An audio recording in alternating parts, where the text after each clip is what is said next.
लोगों का बड़ा विश्वास नरेंद्र मोदी जी की नीतियों के प्रति है। नरेंद्र मोदी जी ने जो काम पिछले 10 वर्षों में किए हैं और उसका लाभ दूर से दूर बैठे हुए व्यक्ति तक के घर तक पहुंचा है, इस बात को सुनिश्चित हमारी डबल इंजन की सरकार ने किया है।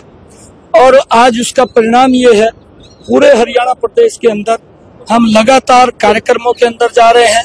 लोगों का जो उत्साह, जो जोश देखने को मिल रहा है। हरियाणा की 10 लोकसभा की सीटें बड़े मार्जिन के साथ तीसरी बार नरेंद्र मोदी जी को प्रधानमंत्री बनाने का काम करेंगे। आज पूरे देश से एक ही आवाज आ रही है कि अब की बार मोदी जी 400 पार सीटें जीत करके तीसरी बार इस देश के प्रधानमंत्री बन रहे हैं, क्योंकि मोदी जी ने इस भारत को एक विकसित राष्ट्र के रूप में मजबूती से आगे बढ़ाने का काम पिछले 10 वर्षों के अंदर किया है। गरीब के चेहरे पर मुस्कान लाने का काम इन 10 वर्षों में नरेंद्र मोदी जी ने किया है। गरीबी के प्रति इन 10 वर्षों के अंदर नरेंद्र मोदी जी ने ईमानदारी से बड़ी मजबूत लड़ाई लड़ी है और उसका परिणाम ये है कि जो चाहे आयुष्मान कार्ड है, चाहे प्रधानमंत्री आवास योजना है और चाहे प्रधानमंत्री जन धन खाते हैं, चाहे प्रधानमंत्री उज्ज्वला योजना के तहत गैस का सिलेंडर देने की बात हो, चाहे में अशोक तंवर जी के काफिले में हमला हुआ है, उसको लेकर क्या कहेंगे? विरोध भी हुआ तो काफिले में हमला किया गया। देखिए, ये दुर्भाग्यपूर्ण है। मैं क्योंकि लोकतंत्र का पर्व है, अगर किसी ने कोई बात कहनी है, लोकतंत्र के अंदर हर व्यक्ति को वोट देने का अधिकार है। वो वोट दे करके अपना विरोध दर्ज करा सकता है, परंतु इस प्रकार से लोकतंत्र के अंदर लोगों को रोकना, प्रत्याशियों को रोकना, ये दुर्भाग्यपूर्ण है। ऐसा नहीं होना चाहिए और ये मेरे ख्याल से कहीं ना कहीं छोटी सोच का परिणाम है कि जब सरकार लगातार वार्ता के लिए भी तैयार है और इस प्रकार की अगर बातें होंगी तो ये कहीं ना कहीं लोकतंत्र कमजोर होगा। जो लोग इस देश से प्रेम करते हैं, इस देश से प्यार करते हैं, मैं उन लोगों से कहना चाहूंगा कि इस लोकतंत्र के पर्व के अंदर वो सब भी मिलकर के इसको मनाएं। और किसको वोट देना है, किसको नहीं देना है, जिसने काम किए हैं लोग देख रहे हैं कि कौन काम करने वाले लोग हैं, कौन बात करने वाले लोग हैं, कौन घोटाला करने वाले लोग हैं, कौन भ्रष्टाचार करने वाले लोग हैं। ये लोगों को मालूम है, ये शीशा सामने है। इन 10 वर्षों के अंदर ये पूरा का पूरा शीशा देश और प्रदेश के लोगों के सामने आया है और मैं ये आग्रह करूंगा कि इस लोकतंत्र को, हम पर्व को मिलकर के मनाएं और ज्यादा वोट अगर जाएगी तो ये लोकतंत्र मजबूत होगा। इस प्रकार की जो घटनाएं हैं इनसे बचना चाहिए। प्रचार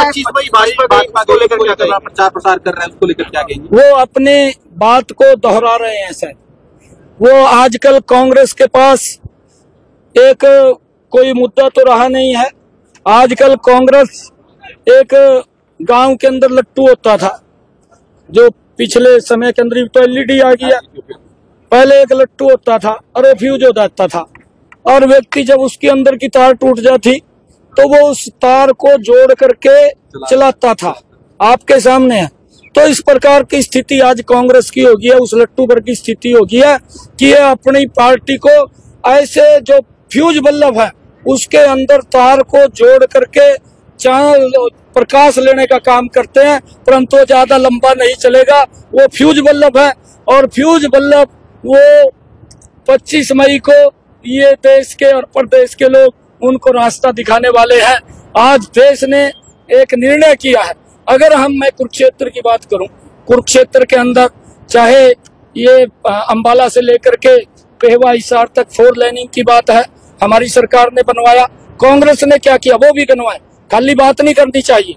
कांग्रेस ने भ्रष्टाचार किया, भ्रष्टाचार के साथ ऐसे व्यक्ति को टिकट दे दिया जिसने नशे के कारोबार को बढ़ाने का काम किया।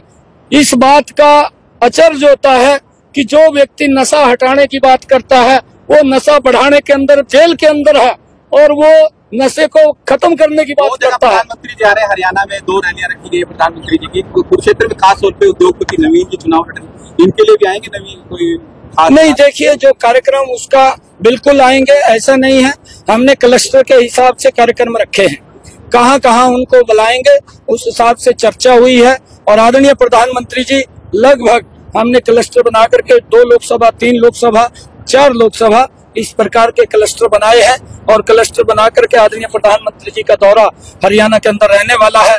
और मैंने कहा है कि इन 10 वर्षों के अंदर चाहे कुरुक्षेत्र के अंदर रेलवे एलिवेटेड ट्रैक बनाने की बात हो, चाहे कुरुक्षेत्र के अंदर भगवान श्री कृष्ण आयुष विश्वविद्यालय बनाने की बात हो, चाहे कुरुक्षेत्र के अंदर केंद्रीय विद्यालय खोलने की बात हो, चाहे कुरुक्षेत्र के अंदर इन 10 वर्षों में भगवान श्री कृष्ण ने जहां गीता का संदेश दिया 250 करोड़ रुपए के लागत से उसका जीर्णोद्धार करने की बात हो, चाहे कुरुक्षेत्र के अंदर जो अंडरपास और ओवरब्रिज बनाने की बात हो। लास्ट सवाल, कल जेल से छूटने के बाद केजरीवाल जी कुरुक्षेत्र आ रहे हैं, क्या करेंगे? लोगों को वो शराब माफिया का चेहरा दिखेगा। वो शराब माफिया है, जेल के अंदर से छूट करके आया है। कई बार होता है कि जब कोई व्यक्ति जेल से छूटता है तो अपने आप को अपनी इज्जत ज्यादा समझता है कि मेरी इज्जत बढ़ी हुई है, मैं जेल से आया हूं, परंतु लोग देख रहे हैं उसके ऊपर भ्रष्टाचार का दाग है। जो व्यक्ति ये बोलता था, ये लोगों के बीच में उसने मंचों के ऊपर खड़े होकर के कहा कि मैं अपने बच्चों की कसम खाता हूं, मैं कांग्रेस से कभी भी समझौता नहीं करूंगा। ये मंचों से बोलता था और ये बोलता था अगर मेरे ऊपर कोई भी दाग लग गया तो मैं त्याग पत्र दे करके उसकी जांच कराऊंगा। ये केजरीवाल के शब्द है। और केजरीवाल के ये भी शब्द हैं कि अगर सोनिया गांधी की जांच कराई जाए ये तिहाड़ जेल चली जाएगी। कांग्रेस ये भी बोलता था केजरीवाल कि कांग्रेस पार्टी मुन्नी से ज्यादा बदनाम हो गई है। ये भी मंचों के ऊपर अगर किसी ने कहा तो कांग्रेस ने कहा है।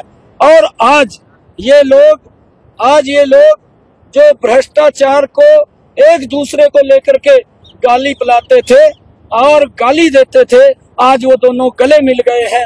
और ये गले इसलिए नहीं मिले कि उन्होंने देश का विकास करना है या उन्होंने प्रदेश का विकास करना है, वो गले इसलिए मिले हैं कि उन्होंने भ्रष्टाचारियों को बचाना है। नरेंद्र मोदी जी की सोच है कि इस देश को बचाना है और ये भ्रष्टाचारियों को बचाने के लिए वोट मांग रहे हैं। ये भी दुर्भाग्यपूर्ण है। महिला आयोग की एक नेत्री जो इनकी सरकार की थी, राज्यसभा की सांसद थी और इसके ऑफिस के अंदर इसी के पीए ने केजरीवाल के किस प्रकार से उसको थप्पड़ मार करके उसकी बेइज्जती की है।